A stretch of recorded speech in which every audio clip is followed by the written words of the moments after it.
दोस्तों, स्वागत है आपके अपने YouTube चैनल एजुकेशन तड़का पर। तो मैं गुड्डू कुमार आज आप लोगों के लिए लेकर आया हूं समांतर श्रेणी दिसंबर का चैप्टर का। तो ध्यान रखिएगा कि समांतर श्रेणी में सबसे पहली चीज हम इसके बारे में थोड़ी सी जानकारी प्राप्त करते हैं। कहता है कि यदि संख्याएं दी हुई होती है, तो संख्याएं दी हुई होती है किस रूप में हो, T1, T2, T3, T4 यानी Tn-1, T। इसका मतलब यह हुआ कि अंतिम पद है उससे पहली वाली पद है। इस प्रकार हो कि T2 - T1 यानी दूसरा पद माइनस पहला पद, तीसरा पद माइनस दूसरा पद, चौथा पद माइनस तीसरा पद हो बराबर हो अंतिम पद माइनस उससे पहले वाली पद। जब बराबर हो तो ऐसे अनुक्रम को हम क्या कहते हैं, समांतर श्रेणी कहते हैं। मतलब कहने का कि हर दूसरा माइनस पहला, तीसरा माइनस दूसरा पद जब एक दूसरे के क्या हो, समान हो, तो हम समझते हैं कि ये क्या है, समांतर श्रेणी में। देख सकते हैं कि पदांतर या समांतर पूछे तो हम कह सकते हैं कि दूसरा पद माइनस पहला पद, कह सकते हैं दूसरा पद माइनस पहला पद, या कह सकते हैं तीसरा पद मतलब जब समांतर श्रेणी में है तो हर अगला पद से हम पीछे वाले पद को घटाते हैं तो हमें बराबर ही मान मिलते हैं, उसको हम पदांतर बोलते हैं। अब देखते हैं समांतर श्रेणी T1, T2, T3, T4 Tn में nवां पद ज्ञात करने के लिए, जैसे nवां पद ज्ञात करने के लिए जानते हैं सूत्र क्या होता है, Tn बराबर a plus n minus 1 into D.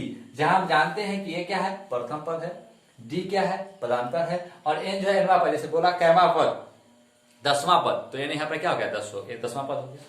Tn का मतलब होता है अंतिम पद, Tn का मतलब क्या हो गया, अंतिम पद, यानी T 10वां पद होगा। मतलब T 10वां पद क्या होगा वही तो बता रहा है, यानी Tn। अब अगर यदि समांतर श्रेणी का पदों का योग निकालना हो तो हम जानते हैं कि फॉर्मूला क्या था, Sn बराबर n/2 into 2a plus n minus 1 into D.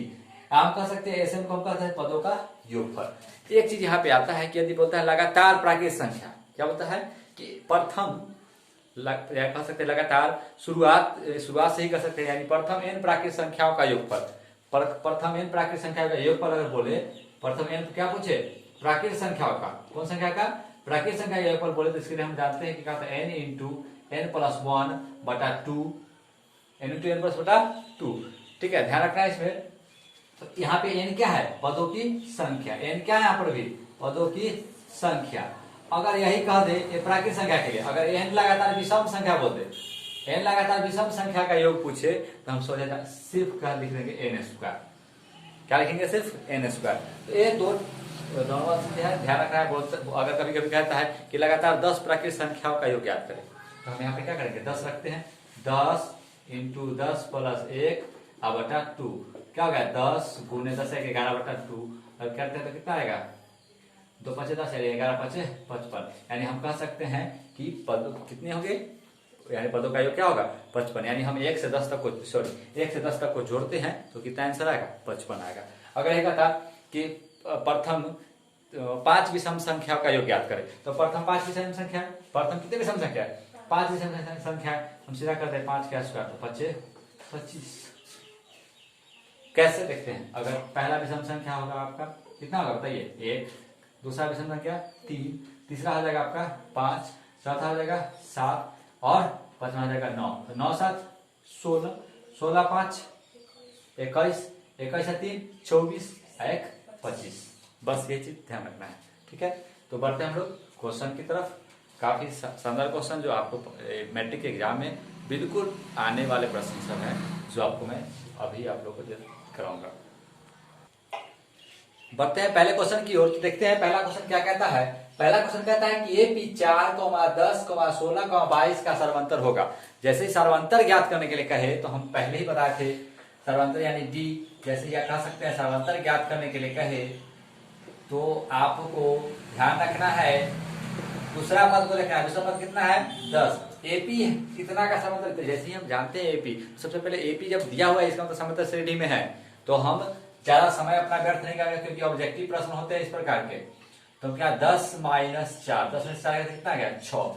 Option number कौन सा, बी, एकदम आसानी से। नेक्स्ट क्वेश्चन कह रहा है कि AP के प्रथम पद 2, यानी A बराबर आपको मिलेगा कितना, 2, और सर्वंतर कितना है, D बराबर कितना मिलेगा आपको, 3। तो कह रहा है कि AP के 3 पद, ध्यान रखिएगा। तो देखते हैं जब हमको मिलेगा कि पहला पद 2 है, तो सब में देखते हैं, सब में पहला पद 2 है, ध्यान रखना। सर्वंतर 3, तो देखना है कि इसके अंतर कितना, देखिए इसमें कितना का अंतर है, 4 का। इसमें कितना का अंतर है 3 का। तो जब बराबर अंतर नहीं है तो क्या होगा यह सर्वांतर नहीं, यह क्या है समांतर श्रेणी, यह एपी के प्रथम 3 पद नहीं है। इसमें देखते हैं 2 5 8, इसमें देखते हैं इसका अंतर कितना है +3, इसका अंतर कितना है +3, इसका अंतर यही आंसर होगा, ज्यादा कुछ सोचना नहीं है। इसमें देखते हैं देखिए 2 4 कितना +4 का कितना हो गया +4। देखिए तो यहाँ पे क्या बोला है हमको सर्वांतर 3 रखने के बराबर होना चाहिए, और यहाँ पे सर्वांतर किसके बराबर है 4 के, हमें 4 के बराबर सर्वांतर नहीं चाहिए, हमें बोला सर्वांतर कितना होना चाहिए 3 होना चाहिए, तो यहाँ पे सर्वांतर 3 है, option number B. Next question देखिए निम्नलिखित में कौन सा अंतर श्रेणी में है। फिर वही बात, इसमें देखते हैं कितना का अंतर है +2 का, इसमें प्लस कितना का 4 का। देखिए सर्वांतर बराबर नहीं है, जैसे बराबर नहीं है तो यह समांतर श्रेणी में नहीं है।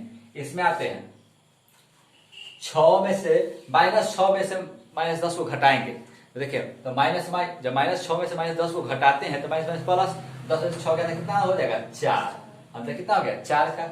इसमें जाएंगे तो -2 में से -6 को घटाएंगे तो माइनस प्लस, यानी 6 में से 2 गया था 4, फिर अंतर कितना हो गया 4, फिर 2 में से 2 को घटाते हैं तो 2 इधर माइनस प्लस, तो फिर 2 2 4, यानी समांतर फिर इसका कितना हो गया 4, इसका तो 4 4 सब क्या आ गया समांतर बराबर, इसका मतलब समांतर श्रेणी में यही है। ठीक है ना, ध्यान रखना कि सर्वांतर जो है क्या होना चाहिए समान होना चाहिए। जब सर्वांतर समान है तो समांतर श्रेणी में है, समांतर अगर समान क्या होता है सर्वांतर अगर समान नहीं है तो वह समांतर श्रेणी में नहीं, ध्यान रखना। इसमें देखते हैं अगर यह +2 है, इसे देखते हैं -1 है, +2 -1 कभी बराबर नहीं होगा, इसे समांतर श्रेणी में नहीं है। इसमें देखते हैं अगर √3 है तो √6 में से √3 जाता है, अगर √6 में से तो क्या हो जाएगा √6 - √3। उसका अगर इसमें आता है जिसको हम कर जाते हैं कितना हो जाएगा 3 हो जाएगा, और अगला पद में से अगर घटाते हैं 3 - √6, 3 - √6 संभव नहीं है, बराबर हो नहीं रहा है, जैसे बराबर नहीं है तो हम क्या कर देंगे ये भी समांतर श्रेणी में नहीं है। काफी आसान सा। बढ़ते हैं हम लोग अगले क्वेश्चन की ओर। तो बढ़ते हैं हम अगले क्वेश्चन की ओर। अगला क्वेश्चन देखते हैं क्या कहता है। अगला क्वेश्चन कहता है यदि एपी का प्रथम पद ए और पदांतर डी हो तो एनवा पद ज्ञात करने के, तो मैंने उस समय ही कहा था कि जब इस प्रकार से एनवा पद ज्ञात करने के लिए एपी का इस प्रकार से दे रखा हो प्रथम पद, तो हम अंतिम पद के लिए बताए थे टी एन बराबर फॉर्मूला था ए प्लस n - 1 इंटू डी। यही होता है जब प्रथम पद ए रहे और एनवा पद ज्ञात करने के लिए कहे और पदांतर क्या है टी रहे, तो अंतिम पद टी एन बराबर फॉर्मूला था a plus n - 1 into D. तो देखते हैं ऐसा कौन सा ऑप्शन में a plus n - 1 into D, पहला ही ऑप्शन नंबर ए। नेक्स्ट क्वेश्चन देखते हैं कि 2 6 10 14 का कौन सा पद 82 होगा। कौन सा पद, यहाँ पर अंतिम पद आपको दे रखा है कि एनवा यानी अंतिमा यानी एनवा पद जो है आपका दे रखा है कितना 82, यानी टी एन बराबर दे रखा है कितना 82। पहला पद देखते हैं, पहला पद कितना रखा है 2, और सर्वांतर देखते हैं कि 6 में से 2 गया था कितना 6 - 2 बराबर कितना 4। बस आपको तो ये फार्मूला आपको अपनाना है, टी एन बराबर क्या था formula a plus n - 1 into D. तो यहाँ दे रखा है 82 बराबर a का मान 2 प्लस n का मान ज्ञात करा है n - 1, और यहाँ पर डी का कितना गया 4 इंटू लिखेंगे 4। तो हम कह सकते हैं 82 बराबर 2 प्लस 4n - 4 तो हम क्या देखते हैं 2 में से 4 गया, तो हम देखते हैं कि 82 बराबर, यहाँ हम लिख सकते हैं कि 82 बराबर कितना हो गया कि 2 में से 4 गया तो कितना हो गया -2 बराबर -2 प्लस 4n -2 प्लस 4, इधर माइनस इधर आएगा तो प्लस में, तो 82 प्लस 2 बराबर 4, यानी 84 बराबर कितना है 4 कटेगा कितना 21 चौके 84, 21 चौके 84, इसलिए n बराबर कितना 21वां, यानी क्या पद 21वां पद, यानी क्या पद 21वां पद क्या होगा इसका 82 होगा। तो इनका यहाँ 21वां पद कहाँ पे है option number C. Next question देखते हैं कि एपी दे रखा है कि 7वें पद का मान होगा। बिल्कुल सही बात है, एपी दे रखा है तो हमारा ए मिल गया आपको कितना 5, पहला पद कितना मिल गया 5, डी मिल गया दूसरा माइनस पहला, यानी 7 माइनस 5, 7 माइनस 5, तो क्या मिल गया 7 में से 5 गया तो 2, 7 में से 5 गया तो 2। अब वो 7वां पद यानी एन का मान कितना मिल गया हमको एनवा पद यानी एनवा मतलब 7वां पद, एनवा पद का मतलब कितना हो गया मेरा 7, यानी एन बराबर हमको क्या मिला एन बराबर हमको कितना मिल गया 7, यानी एन का मान हमको 7 मिल चुका है, यानी एनवा पद। तो देखते हैं टी एन का, ये तो पूछा है कि एनवा पद ए प्लस n - 1 इंटू डी, यानी 7वां पद। टी एन यानी टी कितना टी 7वां पद पूछा है, ए का मान कितना हो गया आपका 5 प्लस एन का मान दे रखा है कितना 7 - 1 और डी का मान कितना रखा है 2, तो कितना हो गया 5 प्लस 7 1 7 में से क्या था 6 इंटू 2 कितना हो गया 5 प्लस 6 दूना 12, 12 5 कितना हो गया 17, यानी आपका सातवां पद क्या आ जाएगा, सातवां पद कितना आ जाएगा 17। Option number C. इस प्रकार से आपको प्रश्नों को क्या करना है, हल करना है। बढ़ते हैं हम लोग अगले क्वेश्चन की ओर, बढ़ते हैं अगले क्वेश्चन की ओर। देखना है अगला क्वेश्चन क्या कहता है। देखते हैं कि यदि p प्लस 1 2p प्लस 1 और 4p माइनस 1 AP में है तो p बराबर 8। तो आप जानते हैं जब AP में है तो हम कह सकते हैं कि d बराबर क्या कह सकते हैं, d बराबर दूसरा पद माइनस पहला पद। तो हम करते हैं दूसरा पद क्या है 2p प्लस 1 बराबर p प्लस 1। यह प्लस इधर आएगा तो माइनस क्या हो जाएगा 2p बराबर 1 माइनस 1, यानी 2p बराबर क्या हो गया 0। 2p बराबर क्या हो गया 0, यानी हम कह सकते हैं p बराबर 0/2, यानी क्या हो गया 0।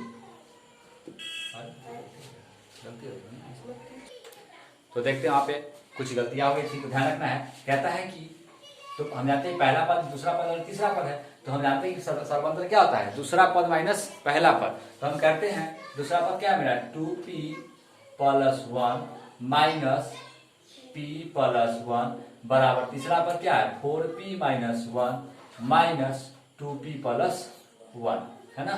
तो हम क्या करेंगे देखते हैं, 2p प्लस 1 माइनस होगा माइनस p माइनस 1, क्योंकि माइनस से यहाँ पे है तो माइनस से क्या हो गया गुना हो गया। इसको देखते हैं 4p माइनस 1, इधर माइनस हो क्या हो गया माइनस 2p माइनस 1, इधर एक माइनस में क्या हो गया प्लस में, तो खत्म।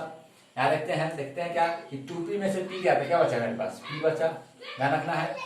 इधर क्या बचा कि इधर 4p में से 2p गया था, क्या बचा 2p, इधर माइनस माइनस प्लस क्या हो गया 2, लेकिन सीट क्या रहेगा माइनस का। अब हम कह सकते हैं इधर माइनस 2 इधर आएगा तो प्लस में, तो 2 बराबर क्या गया 2p माइनस p, तो क्या हो गया 2p में से p चला गया, इसलिए क्या गया बताइए 2 बराबर p, इसलिए p का मान कितना गया 2 के बराबर। ऑप्शन नंबर कौन सा, ऑप्शन नंबर बी हमारा क्या होगा सही होगा। बढ़ते हैं नेक्स्ट क्वेश्चन की ओर। नेक्स्ट क्वेश्चन क्या कहता है कि किसी समांतर श्रेणी का छठा और 12वां पद 13 और 25 है। देखिए छठा और 12वां पद, तो हम जानते हैं समांतर श्रेणी को तो कहता है tn बराबर क्या होता है a plus n minus 1 into D. तो हम जानते हैं छठा पद बोला है तो t6 t6, a का मान तो दिया नहीं तो बस प्लस n का मान दे रखा है छठा पद n माइनस 1 इंटू डी, तो क्या गया t छठा पद हो गया a प्लस 5d, t छठा पद क्या हो गया a प्लस 5d, समीकरण 1 मानते हैं। नेक्स्ट देखते हैं, सॉरी टी छठा पद दे रखा है, कितना दे रखा है टी छठा पद दे रखा है कितना 13, तो हम यहाँ पर लिख सकते हैं, सॉरी यहाँ पर समीकरण 1 देंगे, क्या देंगे 13 बराबर a प्लस 5t, समीकरण 1। नेक्स्ट क्वेश्चन देखते हैं, नेक्स्ट पॉइंट क्या कहता है कि 12वां पद, यानी हम लिख सकते हैं कि t12 जो है क्या दे रखा है 25 दे रखा है, तो हम लिखेंगे कि a प्लस n का मान दे दिया 12 माइनस 1 इंटू टी, और t12 का मान कितना दे रखा है 25 बराबर a प्लस 11t, समीकरण कितना हो गया 2। हम देखते हैं समीकरण 1 और 2 को क्या करते हैं घटाने पर, समीकरण 1 में से 2 को क्या करने पर समीकरण 1 माइनस समीकरण कितना से 2 से, तो समीकरण 1 माइनस समीकरण 2 से हम देखते हैं क्या है कि समीकरण 1 क्या कहता है मेरा 13 बराबर a प्लस 5t, और हमारे यहाँ क्या देखा है 25 बराबर a प्लस 11t, जब घटाएंगे तो क्या गया plus plus minus plus plus plus plus minus, A से कैंसिल हो गया 13 में से 25 जाएगा तो कितना आएगा माइनस 12 बराबर, इधर देखते क्या है कि 5 में से गया तो माइनस 6d, कितना है 6 दूनी 12 बराबर d, इसलिए हमारा d का मान कितना गया 2, d का मान कितना गया 2। तो हमको मान पूछा किसका है a का, a का मतलब प्रथम पद पूछा है, जैसे a का मान पूछा है हम समीकरण 1 में रख देंगे, समीकरण 1 में d बराबर 2 रखने पर, तो क्या देखते हैं समीकरण क्या कहता है हमारा 13 बराबर a प्लस 5d, तो 13 बराबर a प्लस 5 गुना 2 5 गुना 10, तो 13 बराबर a प्लस 10। अब यहाँ पे इधर आएगा तो क्या आ जाएगा माइनस में, तो 13 माइनस 10 बराबर a, इसलिए a का मान कितना आ गया 3, 13 में 10 गया तो 3। ऑप्शन नंबर कौन सा, ऑप्शन नंबर बी सही हो जाएगा, ऑप्शन नंबर कौन सा सही हो जाएगा बी सही होगा।